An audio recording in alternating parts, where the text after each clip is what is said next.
Bonjour Ilana, bonjour à toutes et à tous, en ce 7e jour du mois de Hadar 1.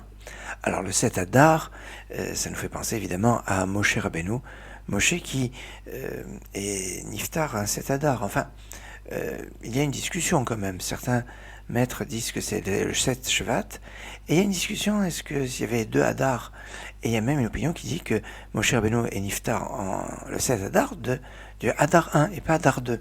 Donc, même si on pourrait considérer que si Moshe est Niftar dans une année où il y avait un seul Hadar, alors on pourrait avoir la discussion qui existe entre Ashkenaz et Séfarad, de savoir on le marque en Hadar 1 comme les Ashkenazim ou en Hadar 2 comme les Séfaradim. L'illusion est connue que dans la Parashat Tetzavé, le nom de Moshe est absent parce que c'est la semaine de sa disparition. Dans ce cas-là, eh bien, ça va plaider pour le Hadar 1 et pas en Hadar 2, parce que sinon, on ne pourrait pas voir la Parashat Tetzavé qui sera lue en Hadar 2. Mais d'autres vont faire un lien entre la disparition de Moshe et l'entrée des enfants d'Israël en terre d'Israël qui était le 10 Nissan, et il y a 33 jours entre les deux.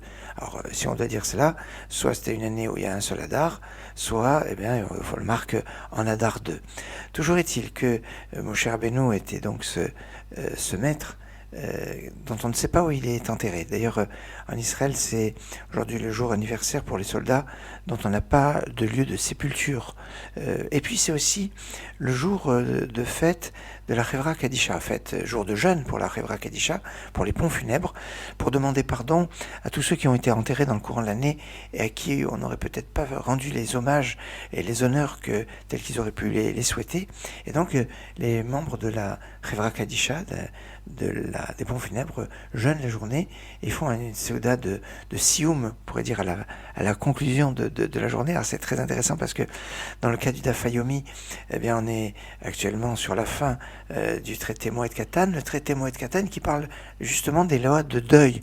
Alors loi de deuil, la Chevra Kadisha, juste à ce moment-là où on arrive au sioum de Moed Katan à peu près, et qui est donc en correspondance avec le 7 Hadar, jour anniversaire de la Chevra Kadisha, car Moshe Rabbeinu, c'était celui qui s'était occupé des ossements de Yosef, alors que c'était pas ni son père ni son grand-père, mais un grand-oncle, on pourrait dire.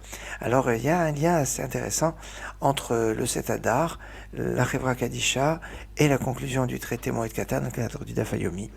Tout un programme. Excellente journée.